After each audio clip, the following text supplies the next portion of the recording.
TRL అధ్యక్షుడు మాజీ MLC కేసీఆర్కు కవితకు అందరికి కూడా అత్యంత సన్నిహితుడు ఆయన కూడా.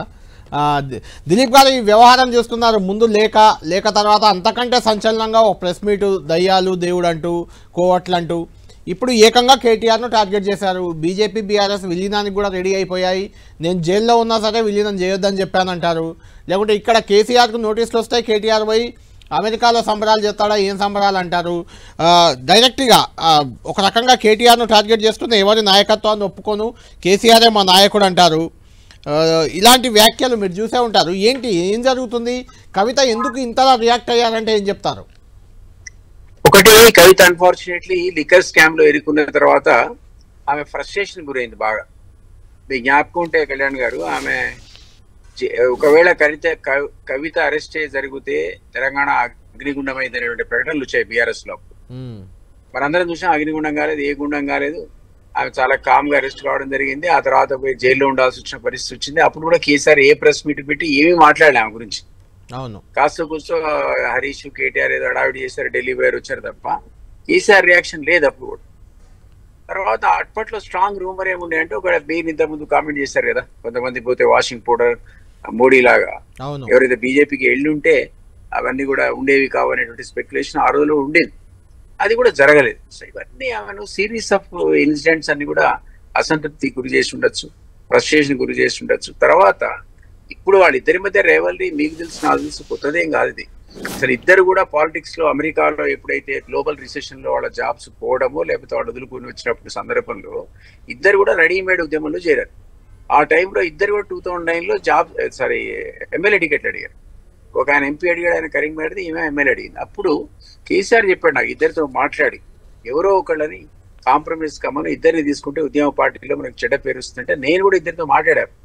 మాడితే కవిత అన్నది ఒక 1 వీక్ తర్వాత నాకు కలిసి అప్పుడు నేను విత్డ్రా చేసుకుంటా, అనేక ఈసారి కాంటెస్ట్ చేయనండి అని చెప్తే కేసీఆర్ అప్పుడు ఆయన తీసుకెళ్లి సిరిసిల్లో పెట్టాడు. ఎందుకంటే నేనే చేయించిన సర్వేలో కరీంనగర్ దారుణంగా ఓడిపోతుందని రిపోర్ట్ వస్తే, ఈ రిపోర్ట్ చూడు బాబు ఇట్లా వచ్చింది, అంకలే చేయించాడు ఈ సర్వే, కాబట్టి వద్దు నీకు ఓడిపోతావు కానీ అన్నట్టే ఆడ బోయినపల్లి వినోద్ కుమార్కు 3rd ప్లేస్ ఏదో వచ్చింది, మీరు వెరిఫై చేసుకోండి. సో ఆయన పోవడం వల్ల సిరిసిల్లలో ఆయన గెలవడం బుడాబుడి మీద ఆడుతూ కేకే మహేందర్ రెడ్డి పాపం ఆయన నర్చర్ చేసి నిర్మాణం చేసుకున్న ఆ మొత్తం సిస్టంలో ఈయన ఎంటర్ అయ్యాడు. వాట్ ఎవర్ ఇట్ ఈస్ 150-200 ఓట్లతో గెలిచాడు. సో ఈ రైవల్రీ అప్పటి నుంచి ఉంది. తర్వాత ఆమె పార్టీలో ఏమన్నా గ్రిప్ తీసుకుందామంటే ఎప్పుడు కేటీఆర్ టోటల్ గ్రిప్ తీసుకున్నాడు. హరీష్ కూడా 2వ స్థానానికి 3వ స్థానానికి నెట్టివేశారు తప్ప ఈమెకి అంతా పట్టుదల మీద దొరకలేదు. దిలీప్ గారు ఈమె గ్రిప్ తీసుకోవడం పక్కన పెడితే, అంటే కవితకి హరీష్ ని కేటీఆర్, అంటే కేసీఆర్ ఎట్లా టాప్ లీడర్ పక్కన పెడితే హరీష్ కేటీఆర్ ఇద్దరు బలమైన నాయకులు, జనంలో ఉన్నారు, ఇమేజ్ ఉన్న నాయకుల మధ్య కవితకు అంత సీన్ ఉందంటారా? వాస్తవానికి పార్టీలో గ్రిప్ తీసుకున్నా ఒకవేళ ఇచ్చినా గ్రిప్ వచ్చేంత సీన్ కవితకు ఉందా? అప్పట్లో ఇద్దరు వచ్చిన సందర్భంలో ఒక వీళ్ళ ముగ్గురి రైవల్రీ ఉండేది. ఎవరికి వాళ్ళు నెంబర్ 2 స్థానం కోసం పోటీ పడడం, క్రమక్రమంగా కేటీఆర్ గ్రిప్ తీసుకోవడం, హరీష్ 2వ స్థానానికి వెళ్ళిపోవడం, కవితకు కూడా హరీష్ కు ఈక్వల్ స్థానం రావడమే తప్ప అప్పుడు ఈయన నువ్వా నేనా కేటీఆర్ ఓవరాల్ గా అయిపోయాడు. సో అది ఇద్దరికి కూడా అసంతృప్తే, హరీష్ కానీ కవితకు కానీ. సరే హరీష్ కున్న స్థానం ఆయనకు తన ఎమ్మెల్యే ఉన్నాడు, మంత్రి ఉన్నాడు, ఏదో ఒకటి కొంత గెటాన్ అయ్యాడు. కానీ ఈ అమ్మాయికి అప్పటి నుంచి ఇప్పటికీ అసంతృప్తే ఉంది. కానీ జ్ఞాపకుంటే నిజామాబాద్ సీట్ అడిగే టైం కల్లా జాగృతి సంస్థను చాలా పవర్ఫుల్ గా విస్తరించింది. టీఆర్ఎస్ కూడా నిర్మాణం తీసుకొచ్చింది, గ్రామ స్థాయి కమిటీలు కూడా ఇచ్చే పరిస్థితికి వచ్చింది. అప్పుడు కేసీఆర్ ఆమె యొక్క ఈ ఆర్గనైజేషన్ స్కిల్స్ ఇవ్వడం కానీ, ఆరేటరీ స్కిల్స్ కానీ, వాట్ ఎవర్ ఇట్ ఇస్, ఆమెకున్న ప్రభావం చూసి జాగృతి ద్వారా అప్పుడు ఆయన కన్సిడర్ చేసి నిజామాబాద్ ఈసారి చర్చ లేకుండా సీట్ ఇచ్చాడు ఆయన. ఆమె గెలుచుకొచ్చింది. కానీ అన్ఫార్చునేట్లీ ఆమె నిజామాబాద్ లో గెలిచిన తర్వాత ఏ సంస్థ అయితే జాగృతి ఉందో దాన్ని విస్తరించడం కానీ, కన్సాలిడేషన్ కానీ, లేదా ఉన్నదాన్ని వదిలేసి మళ్ళా బతుకమ్మలు కూడా లేపి ఒక అద్భుతమైన ఖ్యాతి బుట్ట కట్టుకుందంతా కూడా ఎందుకో పక్కకు పెట్టింది. రకరకాల కారణాలతో ఆమె నిజామాబాద్ ఓడిపోయిన తర్వాత ప్రభ కొద్ది తగ్గింది. అయినా కేసీఆర్ మళ్ళా ఎమ్మెల్సీ చేశాడు, అవన్నీ మనం చూసాం. సో ఆ అసంతృప్తి అనేది ఆమెకు అప్పటి నుంచి ఇప్పటికి కూడా పార్టీలో గ్రిప్ లేదను, లేదా వీళ్ళు పట్టించుకోవట్లేదను, కేసీఆర్ సరైన పద్ధతిలో రియాక్ట్ కాలేదని ఉంది. ఇప్పుడు లేటెస్ట్ గా ఇప్పుడు ఆమె ఒక ఉత్తరం కాదు కదా, ఆల్రెడీ 10 ఉత్తరాలు రాసి ఎందుకు లీక్ చేశారని కూడా అన్నారు. సిరీస్ ఆఫ్ లెటర్స్ రాసి మీకు తెలుసు నాకు తెలుసు, కేసీఆర్ అంటే లెటర్ పట్టించుకోడు, మనిషిని కూడా పట్టించుకోడు. అవసరమైతే కొడుకును కూతురును హరీష్ కూడా లెక్క చేయనటువంటి పరిస్థితి, అంత మొండు.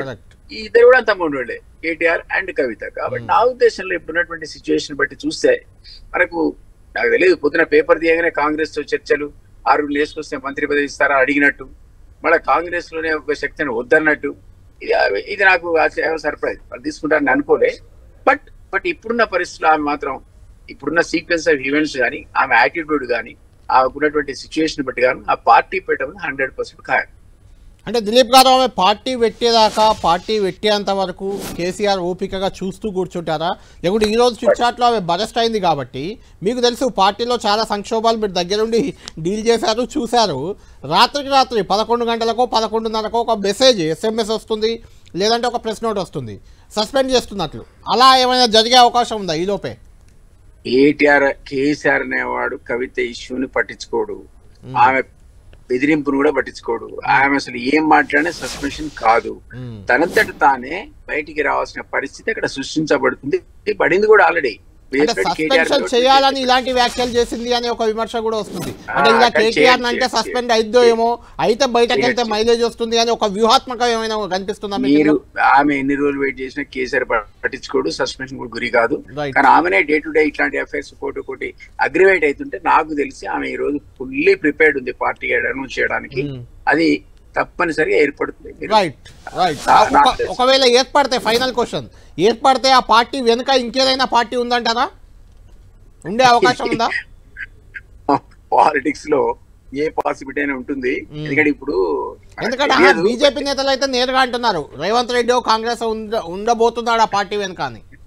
మనకు తెలియదు. ఇప్పుడు కాంగ్రెస్ లోనే నేరుగా ఆరుగురు తీసుకొని పోతా నాకు మంత్రి పదవి ఇస్తారని అడిగినట్టు, కాంగ్రెస్ లో సెక్షన్ ఒప్పుకోనట్టు వార్తలు వస్తున్న సందర్భంలో అక్కడ అవకాశం లేకపోతే మరి ఆమెను ఎంకరేజ్ చేయడానికి ట్రై చేస్తారు కదా.